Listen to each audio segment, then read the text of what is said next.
कितने प्यारे हमारे ठाकुर जी हैं, उनकी कृपा से हमें ये जीवन मिला है, फिर भी पशुओं की तरह गवाए देते हो। सुबह उठे, अपना खाना पीना, नहाना धोना, सोना, बस यही जीवन है।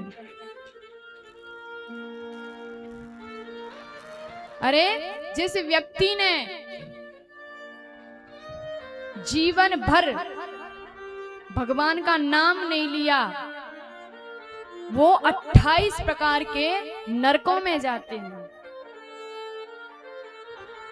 और वो नरक इतने भयानक हैं कि महाराज हमारे नारद जी की भी रूह कांप गई थी जब ये सुना था। तो भैया काय को तुम उन नरकों के चक्कर में पड़ते हो, काय को इस संसार के चक्कर में पड़ते हो? अपने जीवन को संभालो। 84 लाख योनि है, सब जानते हैं 84 लाख।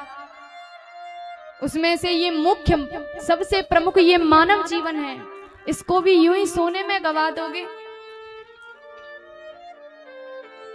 आप जानते हो 84 लाख योनियों में मानव योनि एक ऐसी योनि है जिसमें आपके कर्म गिने जाते हैं।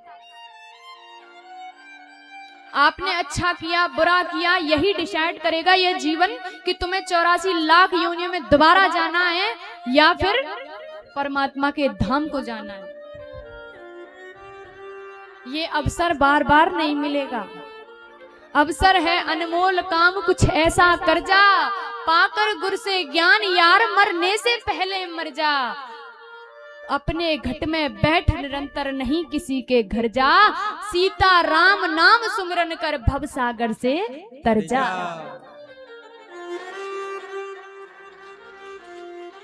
सीता राम नाम सुमिरन कर भव सागर से तर जा। कलयुग का और क्या सबसे श्रेष्ठ उपाय यही है। जितने भी युग थे उन सब युगों में महाराज दान करो, यज्ञ करो, तपस्या करो, तब जाकर के परमात्मा कहीं एक झलक दिखते थे। और ये कलयुग,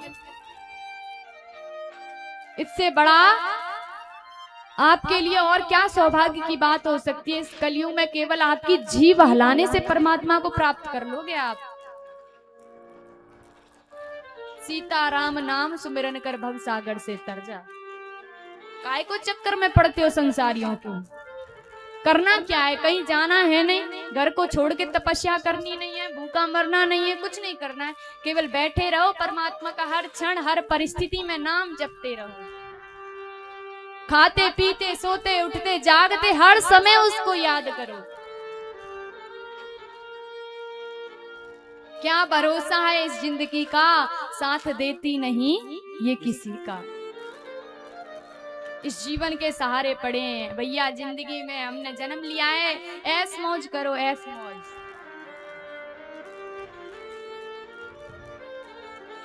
मानव योनि 84 लाख योनियों में श्रेष्ठ मानी गई है। ये मानव योनि एक चक्रव्यूह है। अगर आप ये जो मानव योनि है ये परमात्मा का दरवाजा है और इस दरवाजे पर से भी विमुख होकर के चले गए तो फिर 84 लाख योनियों में भटकना पड़ेगा। जैसे भैया ये 84 लाख योनि जो है इन्हें एक कमरा मान लो, गोल कमरा है पूरा, बहुत बड़ा है। 84 लाख तो बहुत होती है, तो इसको बहुत बड़ा कमरा मान लो और इसमें एक दरवाजा है और एक दरवाजे में भी एक अंधा जो आदमी होता है वो फंसा हुआ है, अंधा व्यक्ति। अब समझ रहे हो? 84 लाख योनि हो गई ये बड़ा कमरा और मानव योनि हो गई ये दरवाजा, और अंधे हो गए हम और तुम। हम सब अंधे हैं। अब भैया जो बुद्धिमानी होगा वो क्या करेगा? जो बुद्धिमानी है वो कमरे की दीवार पकड़ के चलेगा, क्योंकि एक ना एक दिन तो पहुंचना ही है उस दरवाजे पर। यदि दीवार यहाँ से चलोगे तो घूम के यहीं आओगे कि नहीं? तो इसीलिए हम सब भी अंधे हुए हैं। तो हमारी दीवार क्या है? ये भागवत कथा, इसे करवाना, इसे सुनना, भगवान का नाम जप करना, भगवान का कीर्तन करना, भगवान का भजन करना, यज्ञ दान तपस्या ये सारी चीजें करना, ये हो गई दीवारें और हम सब हो गए अंधे। तो भैया ये मानव योनि जो है पूरा चक्र है, मानव योनि दरवाजा हो गया। तो क्या करेंगे, अंधा व्यक्ति जो बुद्धिमानी होगा वो दीवार पकड़ के चलेगा।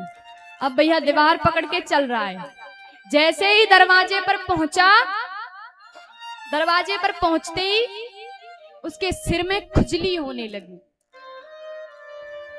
अब सिर में खुजली होने लगी तो वो खुजलाएगा जरूर, खुजलाएगा जरूर और चलते चलते आगे निकल गया।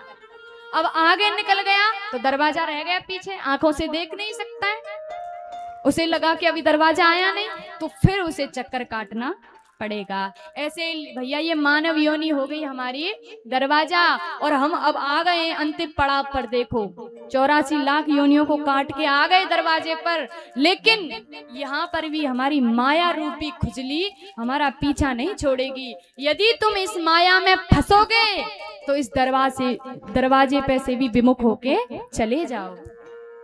तो भैया दरवाजे पर खड़े हो परमात्मा के, वैकुंठ के दरवाजे पर वे खड़े हो, लेकिन उसके लिए तुम्हें एक ही काम करना है, केवल भागवत कथा और भगवान का नाम जप और कीर्तन, ये करते रहोगे तो आनंद ही आनंद है आपका जीवन, आपको उन योनियों में भटकना नहीं पड़ेगा। इसलिए भैया सबसे करवत प्रार्थना है, हम तो आज आपको यही बताना चाहते हैं कि जितना हो सके भगवान की कथा श्रवण करो। मानव जीवन हमें मिला है, इसे यूं ही मत गवाओ पशुओं की तरह, पशुओं की तरह मत गवाओ। भगवान का भजन करो, भगवान की कथा श्रवण करो। अब कुछ लग रहा है, तुम्हारा टैक्स लग रहा है, फूटी कौड़ी तक नहीं लग रही है, तुम आराम से बैठे हो परीक्षित जी को छोड़ के, उनका तो खर्चा हो रहा है महाराज, उनसे नहीं कहा जाएगा। आप लोगों से बताया जा रहा है, आपका कुछ लगा, घर से नहा धो के भोजन पानी हो गया और चले आए, आराम से हवा में बैठे हो, कथा श्रवण करो और घर को चले जाओ, 1 रुपए भी नहीं लगेगा आपका। कितना आनंद है परमात्मा की कथा में। तो भैया क्यों गवाते हो इस जीवन को।